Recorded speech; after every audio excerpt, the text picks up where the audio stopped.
نحمده ونصلي على رسوله الكريم أما بعد.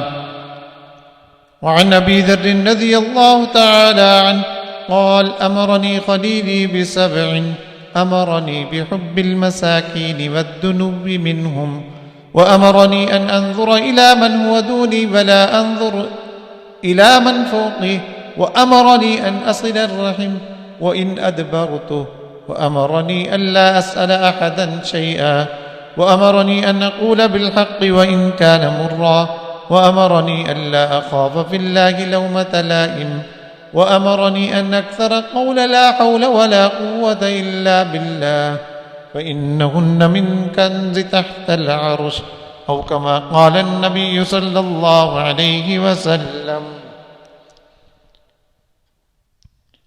مشکات شریف کی دوسری جلد آپ صلی اللہ علیہ وسلم کی معیشت، آپ صلی اللہ علیہ وسلم کی معاشرت کا بیان چل رہا ہے.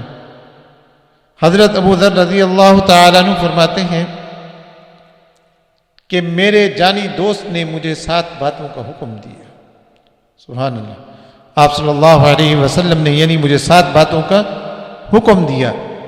مجھے حکم دیا کہ میں مساکین سے محبت کروں اور ان سے قریب رہوں، اور مجھے حکم دیا کہ میں اپنے سے کم تر درجے کے لوگوں کو دیکھوں، بالا تر لوگوں کو نہ دیکھوں، اور یہ بھی حکم دیا کہ میں قرابت داروں سے رشتہ اور رابطہ کو قائم رکھوں، اگرچہ کوئی رشتہ دار قرابت داری کو منقطع کر دے، ختم کر دے، تب بھی میں اس کو قائم رکھوں. اور یہ حکم دیا کہ میں کسی سے کوئی چیز نہ مانگوں، اور یہ حکم دیا کہ میں سچی بات کہوں اگرچہ وہ کڑوی ہو، اور حکم دیا کہ امر بالمعروف اور نہی عن المنکر میں کسی کی ملامت سے نہ ڈروں، اور یہ حکم دیا کہ میں اکثر لا حول ولا قوت الا باللہ کہتا رہوں.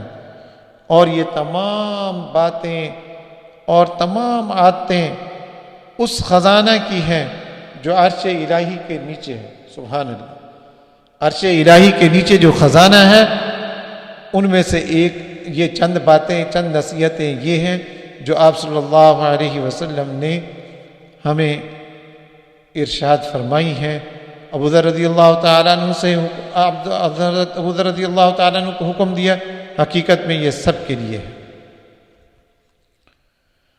وعن معاذ بن جبل رضی اللہ تعالی عنہ ان رسول اللہ صلی اللہ علیہ وسلم لما بعث به الى اليمن قال إياك والتنعم فإن عباد الله ليسوا بالمتنعمين.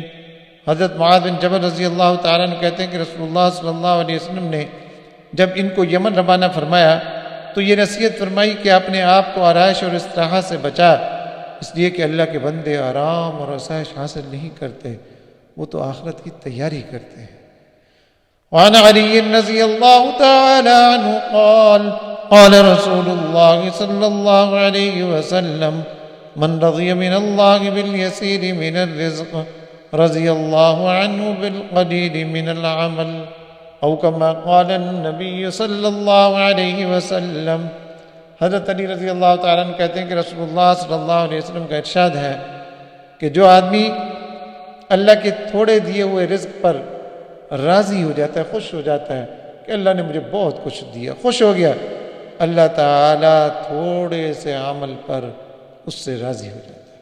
پھر وہ تھوڑا سا عمل بھی کرے تو حق تعالیٰ بھی خوش ہو جاتے ہیں کہ یہ بندہ میرے تھوڑے رزق پر راضی ہو گیا ہے، میں اس کے تھوڑے عمل پر راضی ہو گیا ہوں. سبحان اللہ. وعن ابن عباس رضی اللہ تعالی عنہ قال قال رسول اللہ صلی اللہ علیہ وسلم من جاء او احتاج فكتمه الناس كان حقا على الله عز وجل ان يرزقه رزق سنة من حلال، او كما قال النبي صلی اللہ علیہ وسلم. حضرت ابن عباس رضی اللہ تعالیٰ عنہ کہتے ہیں کہ رسول اللہ صلی اللہ علیہ وسلم نے فرمایا جو شخص بھوکا یا محتاج ہو اور لوگوں سے اپنی حالت کو چھپا دے، لوگوں کو نہ بتائے کہ میں بھوکا ہوں، پیاسا ہوں، تو پھر 1 سال کی روزی کا انتظام اللہ تعالیٰ اس کے لیے فرما دیتے ہیں حلال روزی کا انتظام۔ جو بندہ اپنی حاجت کو لوگوں کے سامنے پیش نہیں کرتا، حق تعالیٰ 1 سال کی روزی کا انتظام اس کے لیے فرما دیتے ہیں۔ سبحان اللہ۔ حق تعالیٰ سمجھنے کی اور عمل کرنے کی توفیق عطا فرمائے۔ وآخر دعوانا الحمدللہ۔